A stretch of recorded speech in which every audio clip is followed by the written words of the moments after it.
Okay.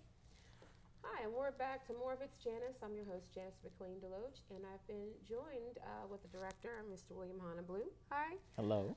Who is in charge of the Raymond V. Haysbert Center for Entrepreneurship. So, thank you for joining me today. Thank you for having me.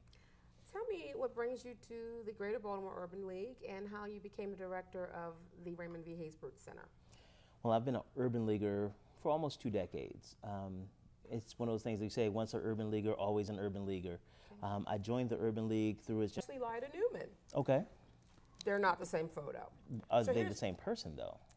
They're not. So that wasn't her name before she got married? No. Oh, okay. They're 2 totally different people. That's interesting. Huh. Google could be wrong. Maybe. That sounds real big to say Google is wrong. So I'm not going to say it. We're just going to say, go look at the photos. Anyway, so here's the point. There were 5 black millionaires between the late 1800s and the early 1900s. 4 of them were sister girls. They hung out together. Mary McLeod Bethune, Annie Malone, Madam C.J. Walker, and Lyda Newman. Yep. And so when I fast forward from the late 1920s to 1960, nothing was happening in between. And I don't think that's true. That's what I want to know. Yeah. Did we just stop dreaming and inventing? What happened in that 50-year span? It wasn't that we stopped dreaming or inventing. Just like now, it's not that these things, the organizations that you mentioned before, aren't doing anything. What they're doing is now become normal. It wasn't so much that black people stopped innovating and stopped growing businesses, because after the time frame you're talking about, that's when Black Wall Street and these types of places emerged. But the issue is that it became normal. See, the 5 women you're talking about, they transformed society, and that's why the attention is gathered there. Okay. Nobody talks about what you did today because it's what you're supposed to do today. What you're doing is normal. When you're looking at children's development as an example, the first steps, everybody celebrates. There's pictures, there's video, and there's all that. The 72,435th step, nobody even cares. Okay, that's it's nice. Like nobody cares. That's what it became. Okay. African Americans now saw these women, these trailblazers that had transformed the landscape, and they were like, I can do that. It's no longer extraordinary. It is now the norm. Success was no longer something that we had to celebrate every time, because it's just what we do now.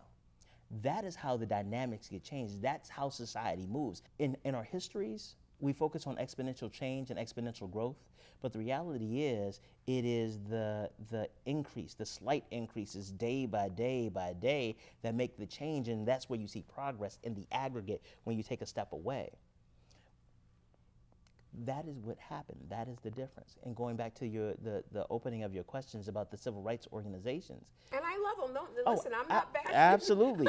I don't want to get any emails from everybody going, well, you know what? You have them say if they have emails, they can send them to me and I'll finish up the answer. Yeah. The issue is that they understood that they understand that while there is a place for disruption, there are a place for these things, that more progress, social progress, can be made by sitting at a table and negotiating things. Because the reality is, my reality is that power gives nothing unless it's at the end of a spear. But you can negotiate with power to get progress. And so clarify that for me. I'm a little slow sometimes. Okay. So what happened before is that the system had to be fought. And that's where everybody's emphasis was. Everybody is fighting the system very publicly, demonstrations and things, and standing out and against. What has happened? Even with like the Black Lives Matter, like right now. Right now. And so what's happened is that the Black Lives, that's a great example. The Black Lives Matter movement has become the agitating voice of a community. But on the other side, there's still, once agitation has occurred, there still needs to be organizations that help programs to support. So for example, there were in Baltimore's history, I want to say it's late 60s, can't be quoted on that, when they realized that the Baltimore Fire, it may have actually been earlier than that, the Baltimore Fire Department hadn't been integrated. And what happened was that the fire department created a test. that maybe not designed to keep African Americans out, but did a good job of it. And so they pushed, and the community pushed. I'm sorry, the community pushed, and that's when they came up with the test to keep African Americans out. It was designed and had that effect. So nobody could pass the test, so nobody actually was able to get a job as a fireman. What the Baltimore Urban League did was to create a program to educate people who were otherwise qualified to be firemen to take the test and pass it so they could get in. That is not about agitation. That is about creating a pathway to success. Okay. And that's what's happening in the background. Just because you don't see us on TV arguing and debating, right. There are people who need to do that. That is absolutely appropriate, and it is a necessary part of the civil rights struggle. It is a necessary part of the movement. But there also needs to be people, organizations that are in the background helping to develop individuals. Now, the Black Lives Matter movement and some of our other partners, they're out talking about the need to have more African American entrepreneurs engaged in government contracts, getting these larger bids. The Urban League right now is helping entrepreneurs become available, so when those opportunities come, they're able to take advantage of them. Otherwise, you'll have a whole lot of opportunities, and then the people in power will say, well, see, we opened the opportunity, and you couldn't take it, so let's just shut it back down. Right. Oh, no, open up the opportunity, and I will give you people who are capable of doing it, because we will help them grow and become everything they need to be to change the world. Okay. Wow. Okay. And certainly, I'll do whatever I can. I've been doing it. And you have, absolutely. Right. You have shared, I'm sorry, and I know you're going to talk about this later, but I really think that we need to acknowledge the fact that your book, Autobiography of an Entrepreneur, is part of that solution process. Because one of the things entrepreneurs a lot of times feel is that I'm in this by myself. Nobody understands what's going on. Right. You sharing your story changes that dynamic. And having watched you struggle through your literature and understanding that success can come on the other side, it sends a message to other entrepreneurs out here that it may be dark right now, but joy comes in the morning. Wow. Yeah. Thank you for that. Thank you. No problem. Thank you. And and I want to thank people like Raymond V. Haysbert. Oh, yeah. Who came before me, and Park Sausage was the name of that company. Absolutely. You mind if I talk about Mr. Haysbert? Absolutely. I would love for you to. There are 13 entrepreneurship centers in the United States in the Urban League movement. This is the only one named after someone. And because in Baltimore, Raymond V. Haysbert Sr. was known for decades as the Dean of Black Business in Baltimore. In addition to taking Park Sausages public, one of the first two, and I think Bob Johnson was the other, to take black companies public on the New York Stock Exchange in a time where nobody really wanted that to happen. He helped found the Greater Baltimore Black Chamber of Commerce. He helped found the President's Roundtable, which is a group of African Americans who have high revenues. And when I first heard about it, I was like, oh, this is an opportunity for them to get together and make sure they stay in power. It wasn't. The core mission of it is to expand opportunities for African Americans, women, and other minorities so that more of them can perform at that level. He could have just turned it, at his level of success, he could have turned his back on as many people as he wanted. And nobody would have. He was not like that. He was not like that at all. One of the stories that once I started working here, his daughter Nikita told me is at his funeral. A gentleman said, "Can I tell you about your dad?" And people have been saying really great things about him all day. And she said, "Fine." He said there was one day in the 1960s where he was walking home in the rain from work, and this car pulled alongside of him and said, "Do you need a ride?" It's pouring down rain. Give him car fare for the rest of the week. The guy went over to Park Sausages figuring he'd meet like a plant, line manager, whatever. And they said, well, Ray Haysbert, you want to go to the CEO suite? What happened? The what? Well, I don't think he was CEO there, but to his suite. And it was like, okay. And he worked with him. He mentored him. Now, that's a great part of the story. But watch this. He mentored him and gave him an opportunity to meet with one of his, another black business leader to pitch his business once he felt he was ready. But that was one of the other things. He wasn't going to put you out there if you weren't ready. Okay. But once you were ready, he wasn't going to let you stay hidden. So he sent him out to meet with this guy, and the guy, he met with him, and he didn't get the business. The beauty of it is that Mr. Haysbert had a relationship with the potential client, and the client told him what he did wrong. And so he went back and told the gentleman, and the gentleman made corrections and went to another business presentation, and he got the job. He got the business and was able to grow. And he told Nikita, he said, because of your father, I was able to send my kids to college. Wow. I was able to create jobs in our community.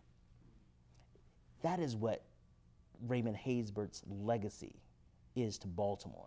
And not just Baltimore, the region. Right. And that's what we want to do in this entrepreneurship center. And you know, even Henry Baines is another one who owns. Absolutely. I forget the name of the supermarket now, but those Was it Super guys- Pride? Super Pride. Yeah. And those guys got together, and they really. And sometimes I wonder why we can't seem to do that now. And if you want to do it, people think it's something wrong with you because you want to help, you know. Or one of the reasons I've seen is that our values have shifted. It has shifted to what's in it for me.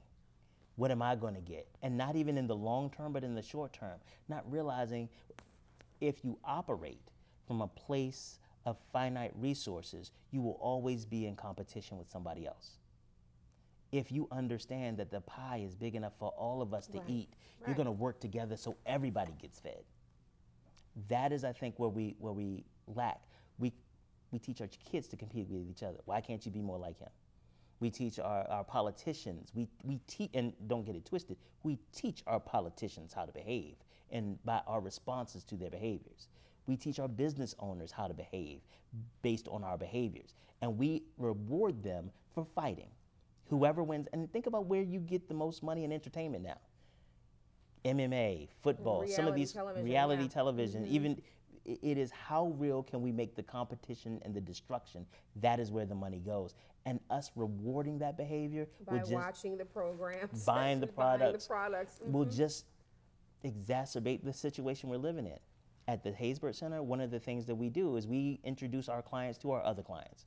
There are many consultants that we have that work with clients that are also clients. Because it doesn't help me to have you advising my clients when your business is in shambles. Right. We are working together because we're all in this together. And There's I plan to come down too. And I appreciate the times you have. You never stop learning and you never stop growing Absolutely. and developing. And as much as I'd like to say I have it all together, I don't. But I'm very willing to make sure that I get it right. So I certainly will come down. Mm-hmm. Absolutely. So how about we take a tour of the center? Sounds great. And how do people contact you if they want to get help for their businesses and entrepreneurs? The best way to do it is to contact Michelle. She manages our entire calendar and everything. Michelle is like wonderful. Thank you. Awesome. The number here is 410-523-8150, extension 702. And I have no idea. Michelle Holcomb. Michelle Holcomb. She is the best thing to happen to our center aside from Mr. Haysbert himself. And if she puts it on the calendar, it'll definitely happen. You can say that. So, all right. Well, we're gonna. I'm sorry. Real quick too. You talked about social media, and I would be remiss if I didn't let you all know that we are on Facebook. It's the Haysbert Center for Entrepreneurship at the Greater Baltimore Urban League on Facebook. Say again, the Haysbert Center, HAYSBERTCENTER. Okay, on Facebook. On Facebook and Twitter, and Instagram. Right. I'm sorry, I'm looking to make sure that I say it all right. Okay, that's okay. Oh my gosh. Okay, so guys, we are going to take a break. And when we come back with more of It's Janice, we're going to give you a brief tour of the Raymond V. Haysbert Center. If you want to reach out to the center and find out how you can donate resources, if you want to become a mentor, if you are a client that needs help from the center, this is Greater Baltimore Urban League, downtown Baltimore, but I'm sure, no matter where you are, there's a center that you can connect them with to get the resources and help. And while we are in Baltimore, we're not geographically bound. I have clients on the Eastern Shore. We actually even have a client in China that we work with. Okay. So if you need help, we got help. Okay, all right. And so this is my pitch to you guys, but we're gonna hold that thought. We're gonna take a break, and when we come back, I'm going to tell you my challenge to you guys in support of the Raymond V. Haysbert Center. Stay tuned. We'll be back.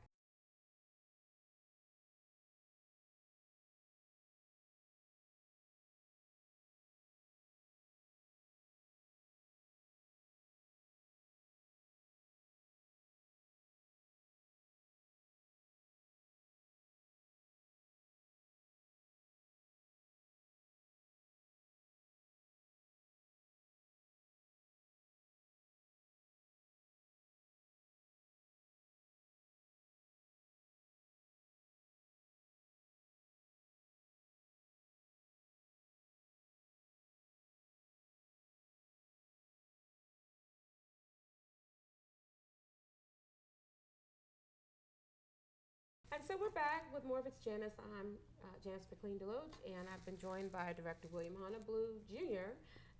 At the Raymond V. Haysbert Center with the Greater Baltimore Urban League downtown.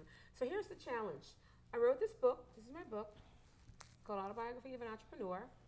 We talked a little bit about earlier, the challenges that some of the hurdles and things that I went through, but it's really not about the book. So if you buy a book, that's great, because I'm going to donate $5 of every book sale to the Raymond Haysbert V Center.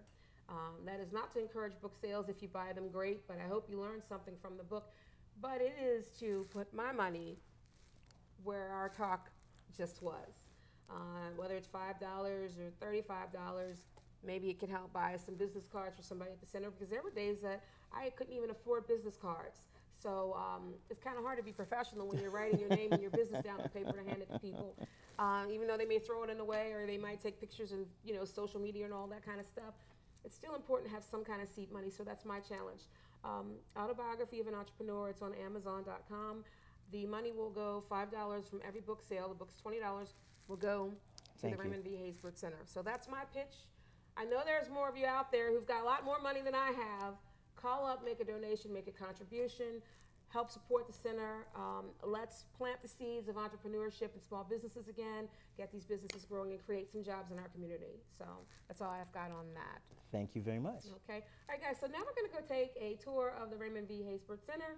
Stay tuned, we'll be back. In the meanwhile, the credits are going to roll, and I'm not going to come back. We're just going to show you photos of the actual center.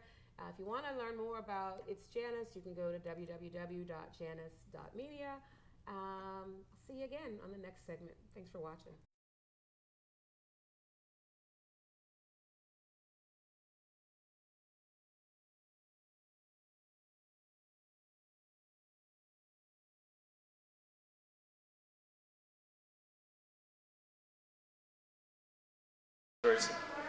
Alumni, Tuskegee Airmen alumni jacket is one of the most prized display items that we have here, because this is part of our history. It's also a statement of who this man was. He volunteered for service to protect our country at a time where our country was not very fond of people like him. But he did his service, he did his duty to protect us, and he grew as an individual. And I think that in his time as a Tuskegee Airman, it helped solidify some of the foundation, which later became the legend that he is.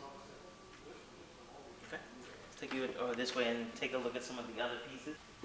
The Haysbert family has been very helpful and very supportive in the center and ensuring that we have some of the memorabilia from Mr. Haysbert so that we can effectively tell his story. Let's take a look at that. These are some of the pictures that Mr. Haysbert and Park Sausages under his leadership. You can see the type of production that they were doing. And one of the things to remember is that this wasn't just about business. These are jobs. These are people whose lives were changed because of the innovation and the adaptability that Mr. Haysbert demonstrated.